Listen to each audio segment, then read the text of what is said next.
안녕하세요. 중력에서의 수학이라는 주제로 발표할 김태민입니다. 발표 순서는 다음과 같습니다. 1학기 과학 시간에 중력에 대해서 배울 때 뉴턴의 사고 실험에 대해서 잠깐 짚고 넘어간 적이 있었습니다. 뉴턴은 지구 주위를 원운동하는 달이 떨어지지 않는 까닭을 지구 주위를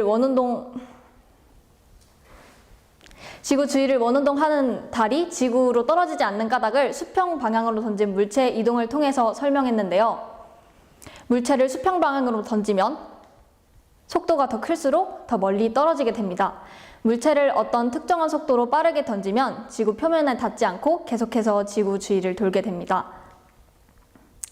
하지만 당장 우리 주변에 있는 로켓이나 인공위성만 봐도 너무 물체가 무겁고 크기 때문에 수평으로 던지지 못하고 수직 방향으로 쏘아 올리게 됩니다. 그렇다면 뉴턴의 사고 실험의 결과가 수평 방향이 아닌 수직에서도 적용이 될까 궁금했고, 나아가서 어떻게 로켓은 달에 안전하게 착륙을 하는지 알아보고 싶었습니다.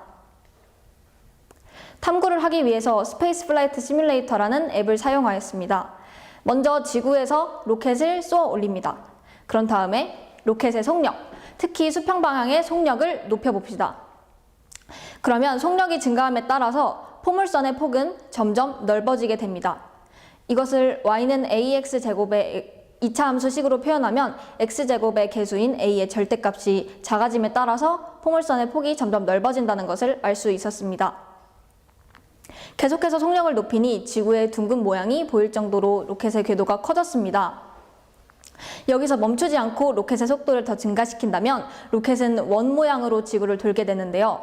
이때 로켓의 속력은 약 7.9km/s로 이것을 바로 제1 우주속도라고 하게 되는 것입니다. 나아가서 로켓은 타원 모양으로 지구 주위를 돌게 됩니다. 이때 로켓의 속력은 최소 11.2km/s로 이때 로켓의 속력을 제2 우주속도라고 하게 됩니다.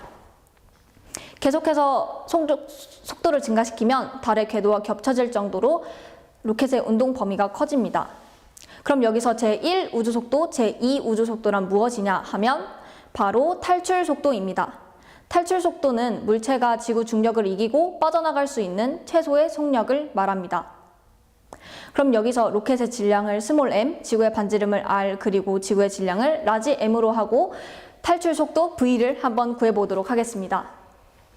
로켓의 탈출 속력 V에 대해서 운동 에너지는 이 식으로 나타낼 수 있고, 그리고 위치 에너지는 이러한 식으로 나타낼 수 있습니다. 그런데 여기서 이론적으로 무한대가 되면 위치 에너지가 0이 되고 운동 에너지가 0이 되기 때문에 K와 U를 합한 식이 0이 되게 됩니다. 이 식을 V에 대한 식으로 정리해보면 이러한 식이 되는데요. 여기서 제2 탈출 속도를 구하기 위한 식을 대입하면 11.2km/s라는 값이 나오게 됩니다. 그렇다면 이제 어떻게 로켓이 달에 안전하게 착륙을 하는지 알아보도록 하겠습니다.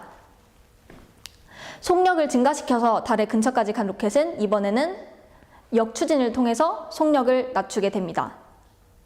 계속해서 속도를 감속시키면 타원 궤도가 작아지면서 이번에는 달의 주위를 원 모양으로 돌게 되는데요. 이때도 탈출 속력이 적용이 됩니다. 로켓의 속력이 감소함에 따라서 포물선의 폭이 점점 좁아지게 됩니다.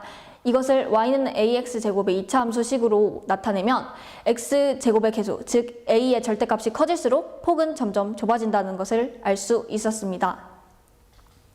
그럼 이제 안전하게 수직으로 착륙할 수 있는 궤도까지 되면 로켓은 낙하산을 펼쳐서 착륙하게 됩니다. 저는 이번 탐구를 통해서 제가 궁금해했던 과학 문제를 수학의 융합을 통해서 해결할 수 있다는 점이 흥미로웠습니다.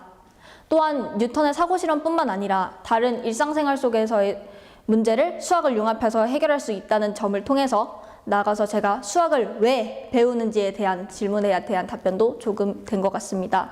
수학은 단지 학점만 잘 내면 된다는 생각이었는데 다른 생활 속의 문제를 수학을 통해서 해결할 수 있다는 점이 좋았습니다. 여러분들도 일상생활 속의 문제를 수학을 통해서 찾을 수 있는 즐거움을 느끼셨으면 좋겠습니다. 이상으로 발표를 마치겠습니다. 감사합니다.